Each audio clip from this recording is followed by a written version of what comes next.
Assalamualaikum warahmatullahi wabarakatuh.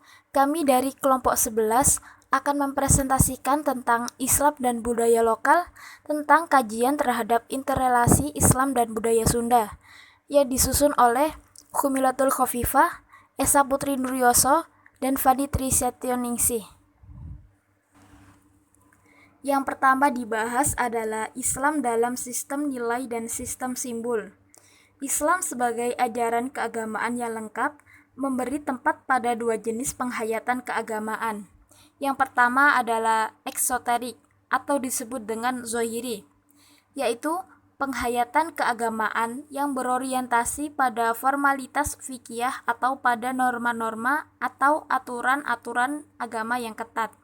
Yang kedua ada esoterik atau disebut dengan batini, yaitu penghayatan keagamaan yang berorientasi dan menitik beratkan pada inti keberagamaan dan tujuan beragama.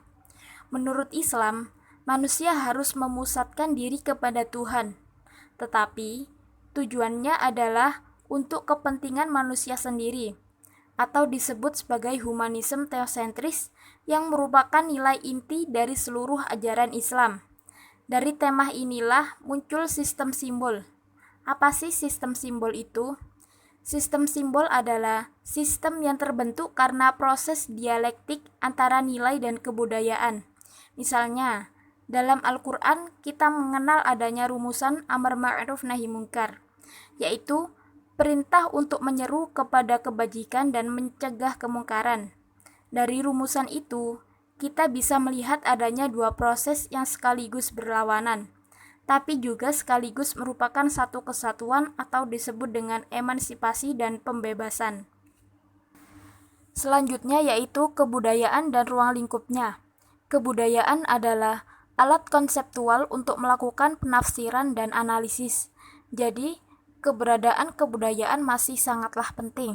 Karena apa? Karena akan menunjang terhadap pembahasan mengenai eksistensi suatu masyarakat.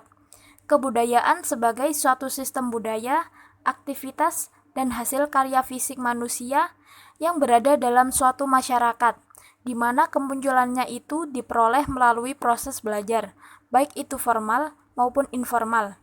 Ada beberapa unsur yang terdapat dalam kebudayaan, di mana kitab tersebut sebagai culture universal yang meliputi yang pertama yaitu ada peralatan dan perlengkapan hidup manusia. Yang kedua ada mata pencarian hidup dan sistem-sistem ekonomi.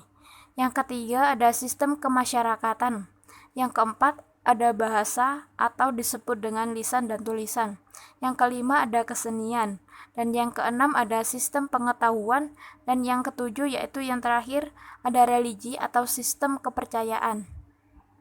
Selanjutnya, budaya juga dibedakan menjadi dua, yaitu budaya kecil, little culture, dan budaya besar, great culture. Budaya kecil adalah budaya yang berada pada suatu masyarakat yang lingkupnya kecil, atau dianut oleh beberapa orang saja, atau juga disebut lokal kultur. Budaya besar adalah budaya yang dianut oleh banyak orang dengan skala kepenganutannya yang luas. Ketika budaya kecil dan budaya besar saling berhubungan melalui proses asimilasi, maka kemungkinannya budaya kecil tersebut akan tersisihkan atau terkalahkan oleh budaya besar. C. Islam dan budaya lokal. Banyak kajian sejarah dan kajian kebudayaan yang mengungkap betapa besar peran Islam dalam perkembangan kebudayaan bangsa Indonesia. Hal ini dapat dipahami karena Islam merupakan agama bagi mayoritas penduduk Indonesia. Bahkan dalam perkembangan budaya daerah, terlihat betapa nilai-nilai budaya Islam telah menyatu dengan nilai-nilai budaya di sebagian daerah di tanah air, baik dalam wujud seni budaya, tradisi, maupun peninggalan fisik. Sementara itu, dalam pengembangan budaya nasional, peran Islam dalam terbentuknya wawasan persatuan dan kesatuan bangsa telah dibuktikan dalam sejarah. Islam dapat menjadi penghubung bagi berbagai kebudayaan daerah yang sebagian besar masyarakatnya adalah Muslim. D. Kerangka konseptual menuju Islam mazhab Sunda. Islam mazhab Sunda dapat dikatakan sebagai Islam yang mendasarkan cara pandangannya kepada ajaran-ajaran Islam yang masuk dalam tradisi masyarakat Sunda sehingga menghasilkan tradisi Islam yang bercorak lokal. Akibat dari perpaduan antara ajaran Islam dengan kultur dan tradisi masyarakat Sunda.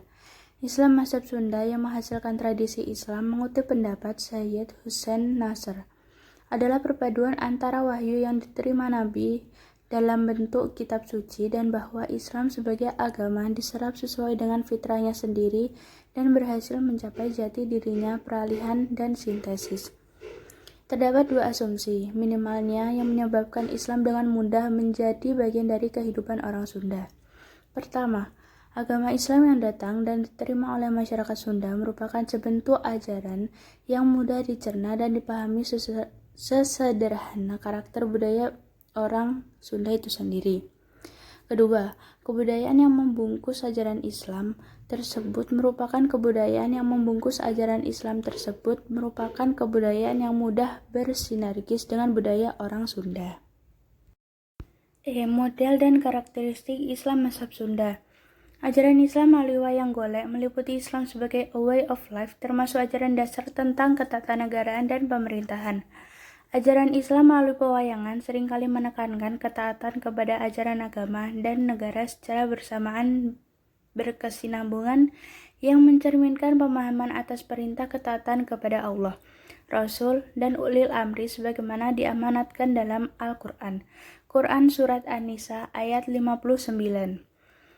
Lagu-lagu Sunda pun syarat dengan ajaran dan hukum Islam, baik yang melembaga seperti lagu-lagu Ciawian, dan Cianjuran, maupun lagu-lagu yang bisa didendangkan oleh para santri kalong di masjid. Tajuk madrasah yang meliputi ajaran tauhid, hukum, hingga ajaran tentang hidup berkeluarga, seperti pada lagu-lagu sawer penganten. Ajaran tauhid seringkali didendangkan melalui sifat 20 yang terumuskan oleh Al-Iji dan dikaji di pesantren dan masjid-masjid dalam kitab Tijan dan Khotar Al-Gayat. Ajaran Islam sebagai agama pun telah melembaga dalam upacara adat, khususnya perkawinan. Pesta perkawinan ternyata mengadopsi istilah walimah dalam teks hadis yang menyerukan upacara atau pesta perkawinan aulim walau bisyatin. Sementara kedudukan wanita sebagai seorang ibu rumah tangga dan pria sebagai pencari nafkah digambarkan dalam kalimat pemajikan yang menurut sastrawan Sunda berasal dari bahasa Arab, yaitu famaji'uka, tempat kembali setelah mencari nafkah. Ajaran hukum kewarisan Islam diasosialisasikan dalam kalimat sageges saundan atau sakele satanggungan yang memiliki konotasi bahwa laki-laki itu memiliki bagian 2, adapun perempuan adalah 1, atau bagian wanita sesuai kapasitas atau adikodratinya yang setengah kemampuan memikul barang yang dapat dilakukan oleh seorang lelaki. Sekian presentasi dari kelompok kami. Apabila ada salah kata maupun penulisan, kami memohon maaf sebesar-besarnya. Wassalamualaikum warahmatullahi wabarakatuh. Semoga bermanfaat.